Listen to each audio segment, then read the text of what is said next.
It is not a way to get started in real estate. Okay. So Cody, why would we use BRRRR? Like when in our world, which I feel like we use BRRRR properly, when are the times we should use the BRRRR strategy?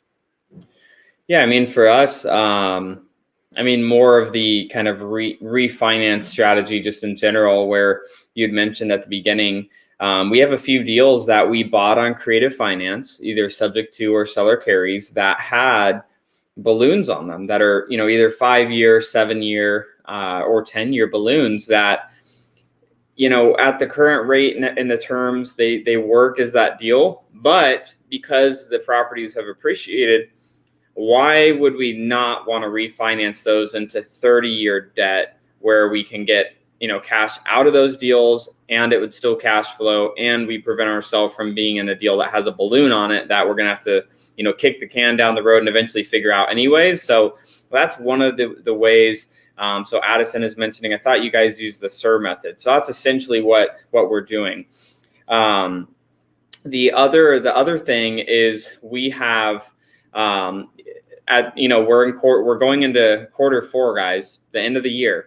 And at this time of the year, Pace and I are always looking at what is our tax liability. So we have properties that we're fix and flipping right now, about a dozen properties that we're fix and flipping. And we're looking at, oh crap, our taxes are going to be a lot higher, than we expected them to be at this point in the year based on the other properties that we acquired. So what we're looking at is, instead of opting to make the money on the fix and flip, we're converting those into being essentially BRRRR deals where we flip them like we were going to resell them, but now we're just getting tenants in place and then refinancing into long-term debt so we can get the write-off and the depreciation on those properties.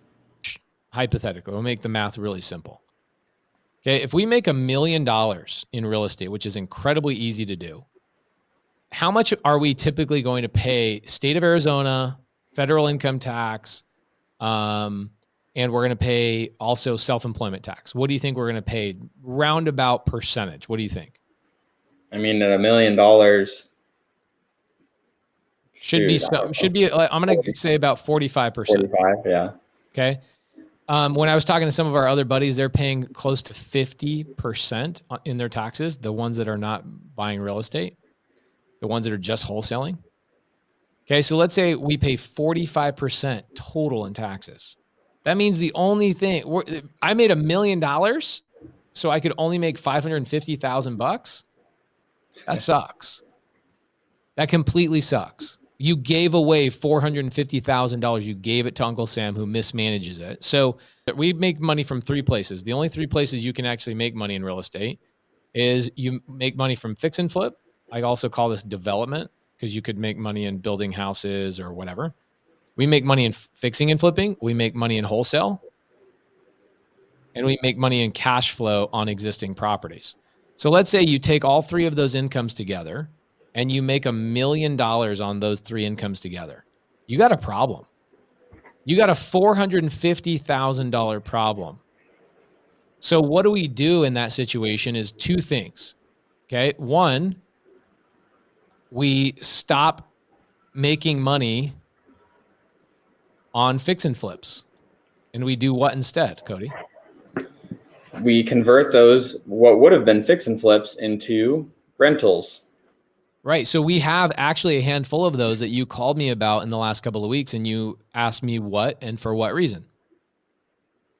Asked you if you were okay if we didn't make more money in our fix and flips and just started converting as many of them as we can into rentals that we can, so we don't make more money this year. Yeah, isn't that interesting? So Cody and I have, I think we're between like 12 and 14 flips in the hopper right now, right? Mm-hmm. And what would you say we're making average on those fix and flips? We're probably making 40 grand each. Yeah. I mean, some higher, some lower, so that's good. Okay, so let's say $40,000. So right now, I think you actually sent me this message. We have like $500,000 in profit sitting in our pipeline right now. That's not including properties we'll buy between now and the end of the year. Yeah. We have about $500,000 in profit coming to us just in the last quarter of 2021. So what you're doing is Cody's like, yo, I don't want to realize this $500,000 profitability. So let's take those houses, and instead of fixing and flipping them, let's take a portion of that profit, and instead of fixing and flipping, let's turn those into rentals by doing the BRRRR strategy. So for us, there's a necessity for us in this situation is we are making way too much money to continually fix and flip this year. We need to convert some of these to BRRRR.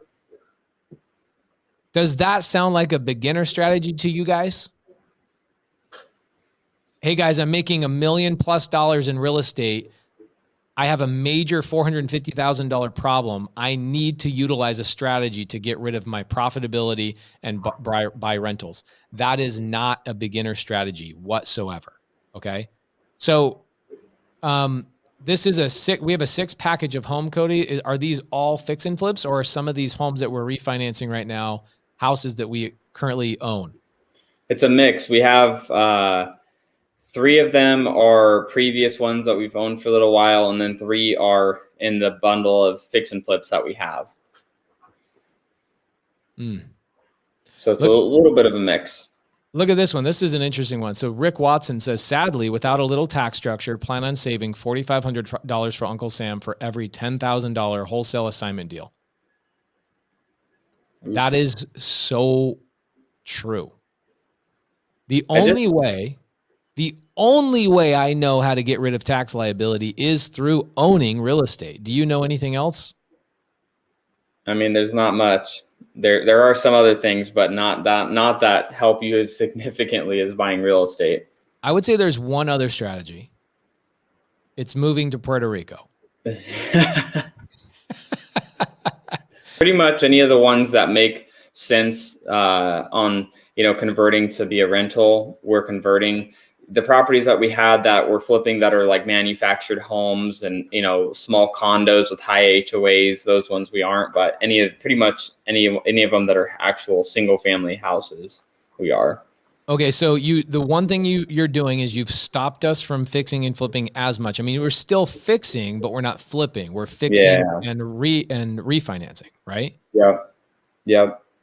Okay, cool. Now, the other thing that you're doing is you're going to some of our existing rentals, some of our sub 2 and seller finance deals that we've purchased. Mm-hmm. And you're picking some of those that have enough equity in them now because the market's gone up in the last, let's say, 24 months to the point where we probably do have a few houses that we can BRRRR that don't need any more money. We actually might. Are we going to be able to pull any money out of those deals or no? Yes, yes and no. So there's the great story of the yes, and then there's what we're doing, which is the answer is no. For example, Des Moines, one of the properties that we have that we have a higher balance than we'd like to be in second position against it. That property wouldn't be at a loan to value ratio of 75% for the refinance. So long story short, some of the equity, some of the cash that we would have gotten back, we're going to apply towards getting that one down to the loan to value rate so we can refinance that one, but then pull $50,000 of private money out of that deal that could then be reinvested. So okay, so it's not that we're pulling out our own money. Yep. Our lender won't let us do that. Is that correct? Yeah, no, the lender wants to be in the deal. So we're going to get them in another deal. So we used a private lender to get into the deal in the first place. And as we've been sitting on this deal for over a year, appreciation, thankfully has happened.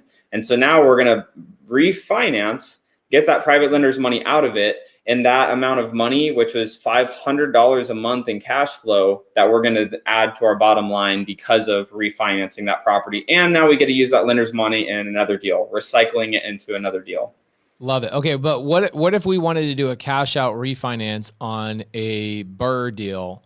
Can we actually take out equity out of that deal?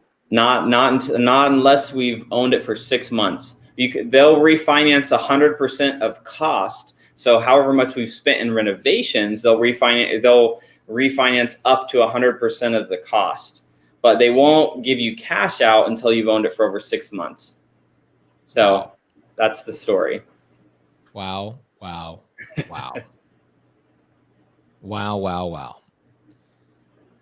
That's crazy. all these restrictions, all Oh these yeah, no, challenges. it's, I mean, even with the lender that we have, that's not, for everybody wondering, we're using an asset-based lender. We're not using a lender that's like with Fannie Mae, Freddie Mac. We're not using a government-backed lender. This is a lender that they lend based off the asset, and so they vet you as the investor yourself. They want to see deals that you've done over the last 24 months and the credit score, and then they look at the deal.